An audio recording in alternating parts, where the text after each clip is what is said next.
लोगों का समूह, जन समूह लंबे समय तक विशिष्ट गुणों का जीवन शैली का निर्वहन करते हुए तो जीवन जीता है, तो वो जो पहचान बनती है उसको संस्कृति कहते हैं। संस्कृति, संस्कार, सभ्यता, तीनों शब्द एक जैसे लगते हैं, कई बार एक जैसे प्रयोग कर दिए जाते हैं, लेकिन तीनों के अर्थ भिन्न है। संस्कृति, संस्कार, सभ्यता सुनने में एक जैसा लगता है, अर्थ भी कभी एक जैसा प्रतीत होता है, लेकिन तीनों के शब्द में भेद है, अर्थ में भेद है। संस्कृति अलग है, सभ्यता अलग है, संस्कार अलग है। यह भी एक भारतीय संस्कृति की विशेषता है कि हम भाषा की दृष्टि से बड़े समृद्ध लोग हैं, बहुत संपन्न लोग हैं भाषा की दृष्टि से, और इसीलिए हमारे यहाँ भाषा का एक विज्ञान है। ये भारतीय संस्कृति की विशेषताएं अन्यत्र कहीं नहीं पाई जाती है। अनेक भाषाएं हैं, मेरा किसी से विरोध नहीं है और न किसी प्रकार की समीक्षा का यहाँ अवसर है। मैं केवल अपनी विशेषता आपको बता रहा हूं, और अपने विशेषताओं पर गर्व होना चाहिए, गौरव होना चाहिए, ये मेरा आग्रह है। हमारी जो विशिष्ट भाषा है उतनी संपन्न कोई भाषा नहीं। एक उदाहरण के रूप में केवल आपको मैं स्पष्ट कर दूं, हमारी मूल भाषा देववाणी संस्कृत है। जैसे मैं आपसे पूछूं, यदि आप सम्मुख बैठे यहाँ पर भैया बहन हैं, मेरे परिचय में बताया गया है, तो मैं तो अपने सौभाग्य का दर्शन करता हूं और प्रयास करता हूं जब भी विद्या भारती के द्वारा कोई सूचना मेरे पास आए तो अतिथि भाव से नहीं, परिवार भाव से मैं वहां पर पहुंचूं, यह मेरा प्रयास रहता है। तो मैं सौभाग्यशाली हूं, कभी आप लोगों के जैसे ही मैं बैठ के सुनता था। तो जो बढ़िया सुन लेता है, इस बात को ध्यान से सुनिए, जो बढ़िया सुन लेता, अपने हृदय में उतार लेता है, वो वक्ता हो जाता है। फिर वो अतिथि के रूप में उसको बुलाया जाने लगता है। इस बात के लिए आपको प्रमाण की आवश्यकता नहीं है, प्रत्यक्षम किम प्रमाणम। सांख्य दर्शन भारत की दर्शन परंपरा का एक अंग है और उसमें प्रमाण होते हैं। तो प्रमाण चार प्रकार के होते हैं: प्रत्यक्ष प्रमाण, अनुमान प्रमाण, उपमान प्रमाण और शब्द प्रमाण। लेकिन सबसे बलवती प्रमाण, जो सबसे प्रभावकारी प्रमाण होता है, वो क्या होता है? प्रत्यक्षम। तो लोग कहते भी हैं कि प्रत्यक्षम किम प्रमाणम, प्रत्यक्ष को प्रमाण की आवश्यकता नहीं होती है। जैसे कोई कहे कि सुल्तानपुर में विद्या भारती का ज्ञान विज्ञान मेला चल रहा है, इसको प्रमाण की आवश्यकता नहीं, कोई आकर देख ले, हाँ चल रहा है, प्रत्यक्ष है।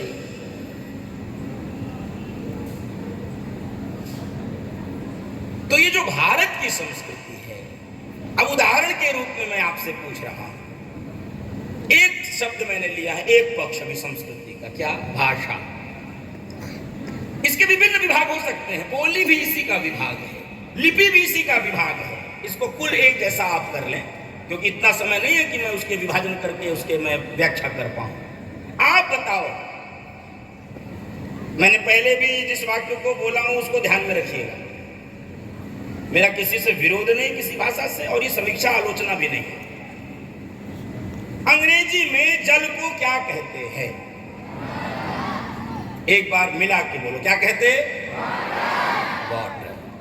ठीक है, दूसरा कोई शब्द बताओ, सोच के। है क्या?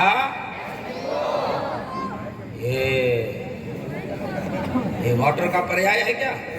ये रासायनिक सूत्र है। यद्यपि मैं थोड़ा, ये एक विरोधाभास जरूर है कि मैं वो वाले विज्ञान में शून्य हूँ जिसका मेला है। वो तो मेरे बाउंस ही होता था। हमारे कोई आचार्य जी आए होते तो वो बताते, अब तो सब लगभग रिटायर हो गए हमको जो पढ़ाए है। H2O क्या है? रासायनिक सूत्र है। उसके पर्यायवाची शब्द में कभी इसकी गणना नहीं हो सकती। अब हिंदी और संस्कृत मिला के आप सब बताइए कितने शब्द आपको पता है? हाथ उठाइए जो जो बता सकते हैं, केवल हाथ। एक खड़े हो, कोई, चलो खड़े हो क्रम से, खड़े, कोई भी खड़े होगा। कोई भी खड़े हो जाओ भाई। हाँ, एक शब्द एक बोलना, नीर। हाँ, नीर। चलो ठीक। दूसरा तोय, दूसरा याद करते जाओ, नीर तोय। वारी, अम्ब, पानी, जल, वारी हो गया। आपह, चलो ठीक, पक्का। 7-8 तो आप बता दिए, एक शब्द कोई नहीं बोला, मैं उसको बोलता हूं, जरा सुनो। और हमारी भाषा की, हाँ ठीक है, बराबर हो गया। एक शब्द है, आपने सुना होगा, उदकम। उदकम यानी जल, उदकम यानी जल। उदकम में से ऊ हटाओ, क्या बचा? क्या बचा?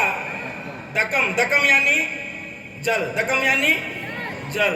ऊ भी हटाओ, दो भी हटाओ, क्या बचा? कम। कम माने जल, कम माने जल। अच्छा, ऊ भी हटाओ, दो भी हटाओ, क भी हटाओ, क्या बचा? मम। छोटा बच्चा अपनी माँ से पानी कैसे मांगता है? मम। क्या बोलता है? उदकम जलम, दकम जलम, कम जलम, मम अपि जलम। वो भी जल है। ये हमारी भाषा की विशेषता है। ये उदाहरण केवल, मैं हम इतने संपन्न समृद्ध लोग हैं। अब एक और विशेषता, वैज्ञानिक तो बहुत हुए इस देश में, आप सब नाम जानते हो, इसलिए मैं उसको क्या ही बार बार उसको, वो आपने रोज सुना भी होगा भाषणों में, मैं वो उसमें मैं नहीं जाता हूँ, मैं अपने ही विषय पर स्थिर रहता हूँ। अच्छा, उदाहरण के लिए पूछता हूँ, परमाणु और अणु दो होते हैं ना, परमाणु और अणु, दोनों के आविष्कारक कौन है? हाँ, कौन? महर्षि गणाद। दुनिया को क्या पढ़ाया गया है? जॉन डाल्टन, ये पढ़ाया गया। ऐसा क्यों हुआ, इसको भी समझिए। अच्छा, एक ये बात, अन्य भी बातें मैं पूछ सकता हूं, बिजली का आविष्कार किसने किया? हाँ, किसने किया? महर्षि अगस्त्य ने। दुनिया को क्या पढ़ाया गया? Thomas Alva Edison. ये हमारे साथ षड्यंत्र हुआ है, इसको सुनिए। 1000 वर्ष लगभग हम सब पराधीन रहे परतन। कितने? 1000 वर्ष।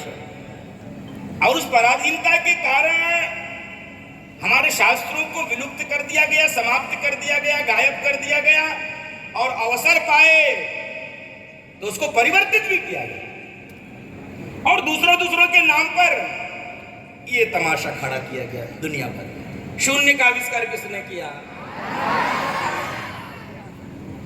तो इसलिए गीत बना, क्या बना? जब जीरो दिया भारत ने, गीत बना, दुनिया को तब गिनती आई, बना गीत। तो हमको अपने गौरवशाली अतीत इतिहास को जानना भी ये महत्वपूर्ण कार्य है संस्कृति के परिप्रेक्ष्य में। यदि नहीं जानेंगे तो जिस गौरवशाली संस्कृति की चर्चा करने के लिए मैं उपस्थित हुआ हूं, यह धीरे धीरे इसकी वेग, इसकी धार कमजोर हो जाएगी। इसलिए इसको जानना। विज्ञान शब्द है, बहुत सारे वैज्ञानिकों के नाम आपने बोले, आपको पता है क्या सबसे बड़े वैज्ञानिक कौन थे?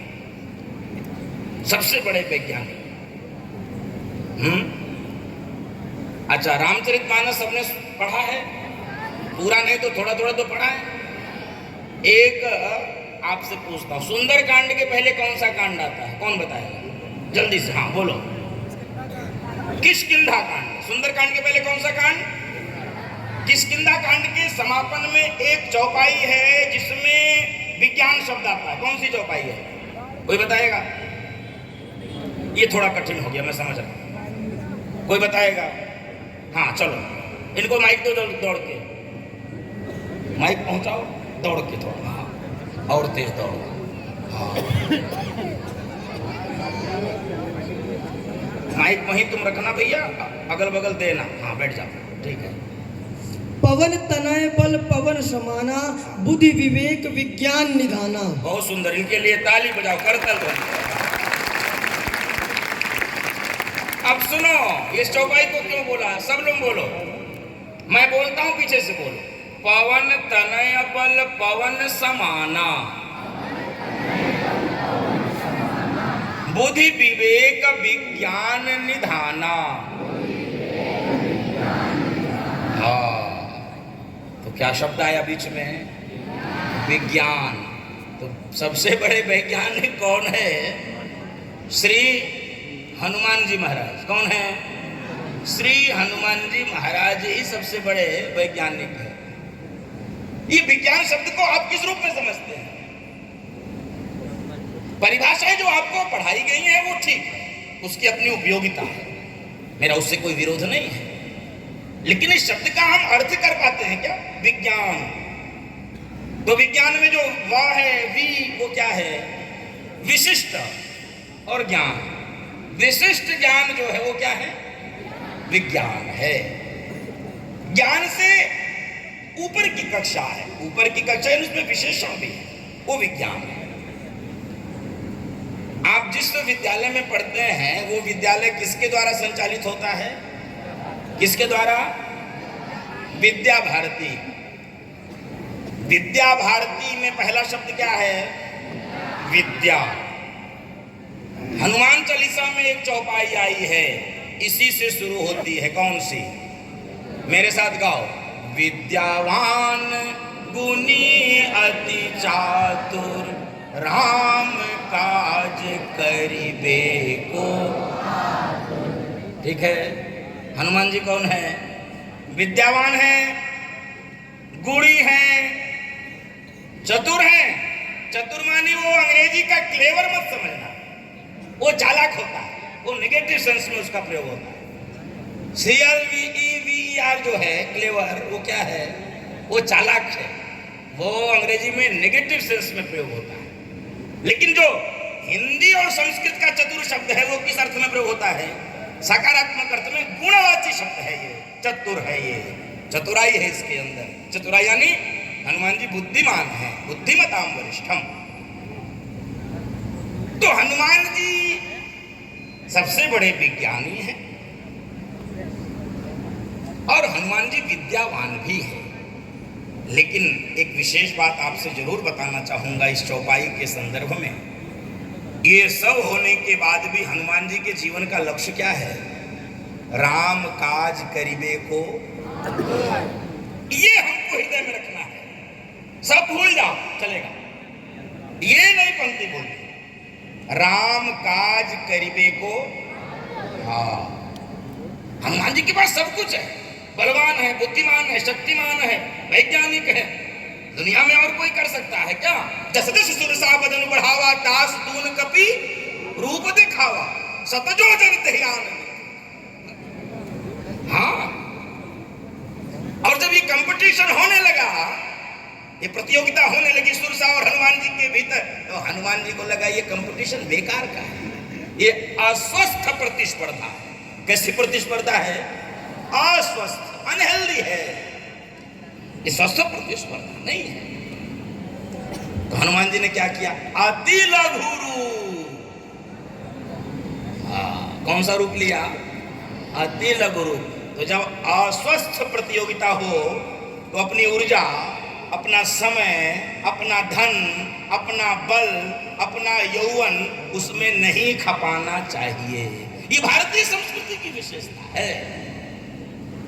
जब अस्वस्थ प्रतिस्पर्धा हो, एक और बड़ी समस्या हम लोगों के सामने आती है संस्कृति को लेकर, सर्वदूर इसकी चर्चा होती है। मैं तो किसी भी घर में जाता हूं तो मेरे पास तो जरूर 4-6 छोटे छोटे बालक आ जाते हैं, ऐसे प्रश्न पूछते हैं।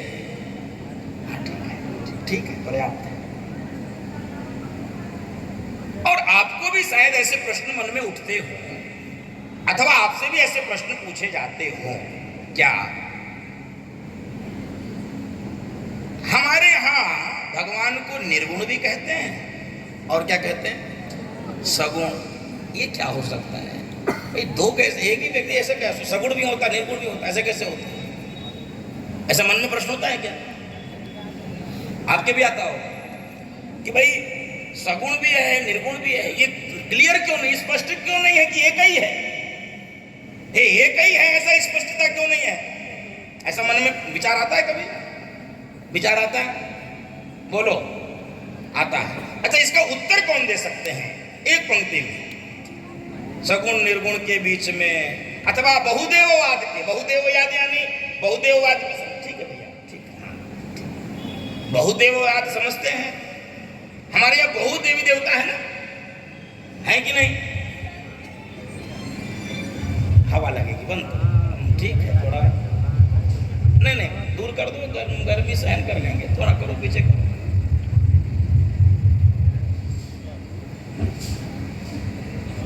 ठीक, धन्यवाद।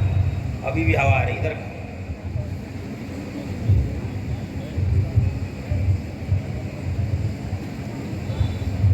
चलो, ये भी भारतीय संस्कृति की एक और विशेषता है, क्या है उसको भी सुनो। भगवान ने कुरुक्षेत्र के मैदान में अर्जुन से कहा, अर्जुन, एक श्लोक तो आपको याद है, वो सुनाओ जरा। सुख दुखे समे कृत्वा लाभालाभौ जया जयौ ततो युद्धाय युद्धस्व नैवं पापं वाप्स्यसि। ठीक है, एक दूसरा श्लोक भी कहा है, वो भी वर्तमान में जो घटना उपस्थित हो इसके निमित्त में बता रहा हूं, वो श्लोक बड़े जीवन में काम है। मात्रा स्पर्शास्तु कौन्तेय शीतोष्ण सुख दुखदा आगमा पाइनो नित्यांश तांस तितिक्षस्व भारत। हे अर्जुन, ये सुख दो, ये ठंडी गर्मी, ये लाभानी, ये जीवन मरण, ये यश अपयश, रामचरितमानस में भी आया, हमारे सभी ग्रंथों में बार बार इसको बताया गया। क्यों बताया गया है? ये हमारी विशेषता, ये दुनिया में किसी को नहीं बताया गया कि सभी परिस्थितियों में समत्वम योग उच्यते। योग की भी परिभाषा में ये बात बोली जा रही है, समता ही योग है। तो मैं अपने पुराने प्रश्न पे जा रहा हूं, सगुण व निर्गुण इतने देवी देवता, ऐसा मन में विचार उठता होगा, जो जिसको मन करा उसी की पूजा कर रहा। कोई तुलसी की पूजा कर रहा, कोई नदी की पूजा कर रहा, कोई सुबह उठ रहा सूर्य भगवान को जल दे रहा, कोई उठ रहा है तो यज्ञ कुंड, इसको बंद करो, इसको बंद करो, जल्दी बंद करो, इसमें हवा आ रही है, माइक में बंद करो। कोई सुबह उठ रहा तो यज्ञ कुंड में स्वाहा स्वाहा कर रहा, कोई मंदिर में रुद्राभिषेक कर रहा, कोई माला लेके जप रहा है, कोई पोथी लेके पढ़ रहा है, कोई तीर्थ यात्रा कर रहा है, ये पितृपक्ष चल रहा है, कोई श्राद्ध कर रहा है। ये मन में आता हो, इसका क्या उत्तर आप समझते? पहले आपसे सुनो, फिर मैं आपसे कोई वार्ता करूंगा। कौन बताएंगे ये सगुण निर्गुण क्या है, ये देवी देवता क्या, कौन बताएंगे? चलो, जिनका हाथ उठा है इनको माइक दे दो ताकि मेरे कान तक आवाज है। माइक पहुंचाओ भैया। अच्छा, पीछे खड़े, हाँ ठीक, चलो।